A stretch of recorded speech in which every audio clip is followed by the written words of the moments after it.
Hello, everybody. Welcome back to Cure for the Common Game. Today, we're going to talk about Kadeen, the Prevailer. Now, 5 mana, 5/4 first strike is nothing to sneeze at anyway. And as long as you got Metalcraft creatures you control, including him, get +3 to the front. Now, that's kind of strong. Now, he doesn't have any way to protect him, anything like that, but it's all good. So naturally, this lends you to a kind of a different build of Boros, because a lot of times Boros goes, a certain way. It's all combat. Well, this is combat oriented too, but it leans you heavy toward artifacts. So I guess we will start with our mana ramp. He is a 5 mana general, so I do have a little bit of mana rocks here. And it doesn't really, it helps you cast him. It helps you get the Metalcraft. It's all good.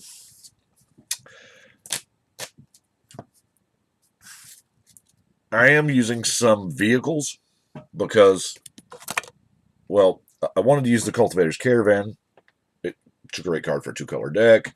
It's an artifact.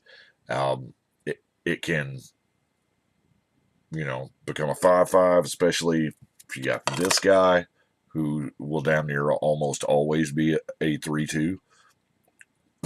And let's face it, he has Metalcraft. He has Metalcraft without the keyword.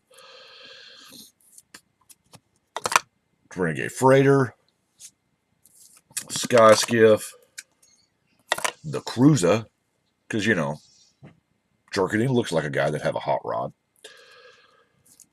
Smuggler's Copter, which, by the way, is Smuggler's Copter in EDH is climbing higher and higher on my list.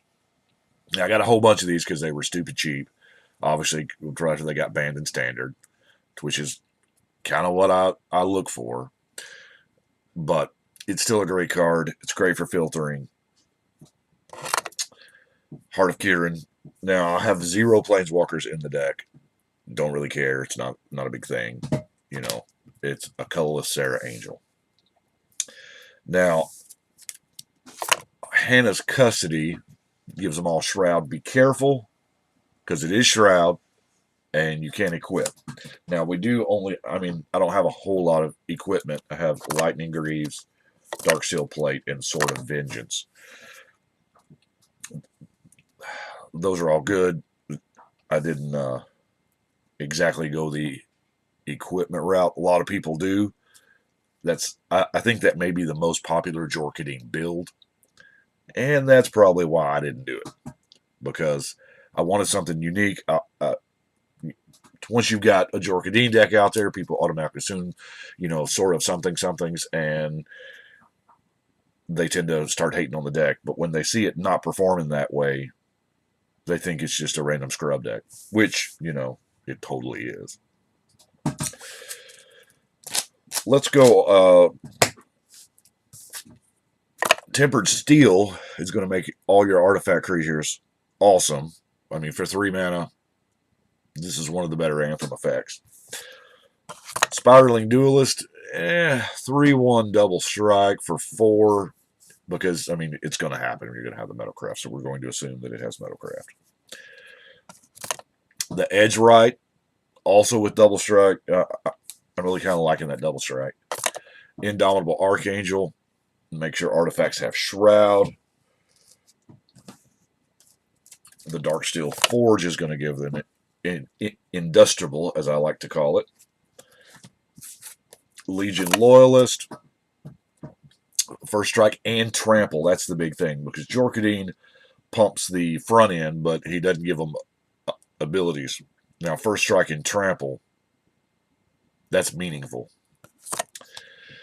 And the ATOG is in there just for giggles. Well, it goes with a combo later on.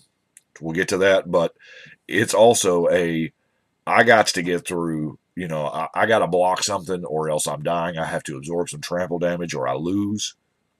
That's why the ATOG's in there. And because, hey, it's an ATOG.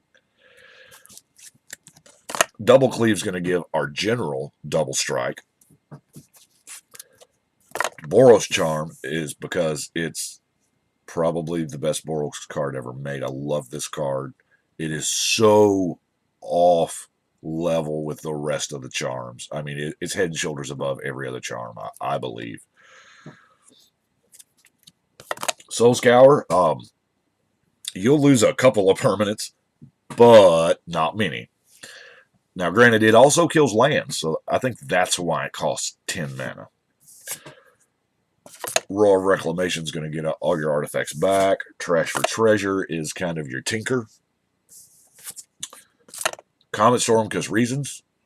You need many targets, and there are times when it's not a problem. You need to kill a bunch of things. Or, if you just got to headshot somebody for 1,000,000 points of damage. Totally doable. And our Disenchant variant. Now, let's get to some artifacts. Run the Vincer's Journal. Some life gain, no max hand size. No max hand size doubled up with the spell book. Temple Bells are card draw. I chose it over the others for a specific reason, because it taps to each player draws a card. O-Stone. Now, I love some Oblivion Stone. It's, I guess, in order to appreciate the Oblivion Stone, it is not just 8 mana blow up the world. You've got the clock. So your artifacts are untapping. Most of the time, Oblivion Stone, you can save 1 permanent. You've got time. Because if you cast the O-Stone, the last thing that you want to do is to tap it and put the counter on something, because then you can't respond and somebody blows it up. So you wait till the last moment, so you're not using all your mana, which defeats your curve purpose. That's another show. We'll get into that. But the Unwinding Clock lets you, on every opponent's turn, pass out a counter to what you want to save, and then yay. Now, if you got your Forge, it's all good. But Ratchet Bomb, kind of the same thing. If you need to ratchet that joker up, or there's been many times when I look at Ratchet Bomb, I see 2 mana blow up all tokens. Sculpting Steel is whatever you want it to be. Crypt. Hammer gives your team haste. And of course, the Planar Bridge also works well with the clock. Y'all know that. Every deck you see of mine that has a clock in it has a bridge. Now, Metalwork Colossus, legit, because he's free. Yeah, he's free. The Shimmer Mirror lets you play cards with flash, and I tell you, there's absolutely positively nothing sweeter than, you're attacking, I'm going to flash out a Darksteel Colossus and block. I can do that because it's free, because all my artifact creatures have affinity, and bam! Darksteel Juggernaut just seems like a powerhouse in this deck with so many artifacts. He almost seems like a Jugger. No, God, I can't. Anyway, Foundry Inspector also makes them cheaper. Chief of the Foundry. Thopter Assembly is just gonna, because I say there's no other Thopters in the deck. I am running the Ornithopter, which we'll get to him in a second, but Thopter Sindri does work. We all know that. Signal Pest. Man, that battle cry on a 1, and it can't be blocked by flying or reach, so that's, Signal Pest. Love this card. Loved it in Standard. That's what got me sold on it. Frogmite is, of course, free, and Mirror Enforcer is, of course, free. And sometimes, if you cannot just punch through, Bosch just starts throwing things. So, and he's probably free, too. Psychosis Crawler is target number 1. Now, got a few slots of the deck left, and I had a little fun with it because we are in red and white. Now, first I want to show you Sustaining Spirit. Sustaining Spirit's been a favorite of mine since I cracked it open when I bought a pack of Ice Age at my local coin shop in '96. So, Sustaining Spirit, it does have that cumulative upkeep, but you can't go below 1 life. Well, from damage. You can lose life all you want to, which you don't. Anyway, Sustaining Spirit, you know, keeps you from dying. That's a wonderful thing. But the problem is cumulative upkeep. Man, that's crazy. So you can afford to keep around. Well, you know you can afford to keep around on the first turn because it's the same as her casting cost. But it gets too expensive to pay, and she's going to die. Well, if you've got an Enduring Renewal, yes, you can't draw any more creatures. That's fine, whatever. But Sustaining Spirit will die, go back to your hand, you can recast it. So effectively, your upkeep is only ever 2, recasting her, because she's going to die, and then you recast her. Anyway,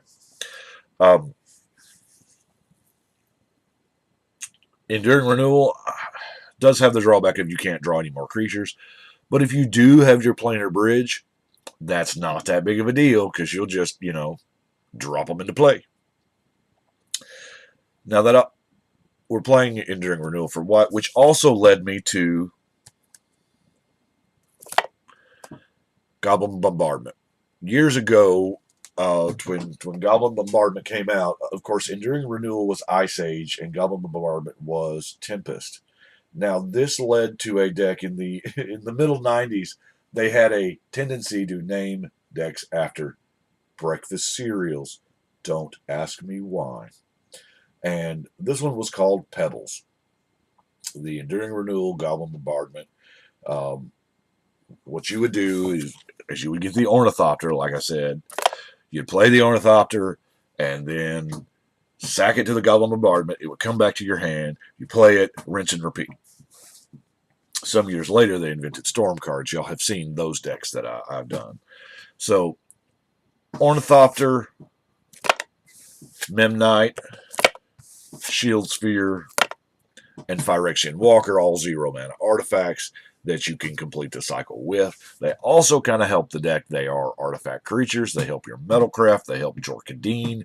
They help your Affinity. It's so good. Now, we need another copy of Goblin Bombardment. Another sack outlet. Well, as far as sack outlets go, I don't know that it gets any better than Ashnod's Altar. So this deck actually has several different ways to play. If you get the Renewal or the Altar or something, it can work with other cards. And if you happen to get the pieces, that's fine. And it's awesome. And people don't really see that coming off of a combat-centered general. Just a little thing that I do. That's what I've got for right now for Jor Kadeen. He's a sneaky little Metalcraft guy, but I kind of like him. And he's just apparently going to get fuzzy right now. Here's the end. He's like, I'm tired. I love his metal faceplate though. That's really kind of awesome. Anyway, I appreciate you watching. Y'all let me know what you think. But right now, we're going to shuffle and cut.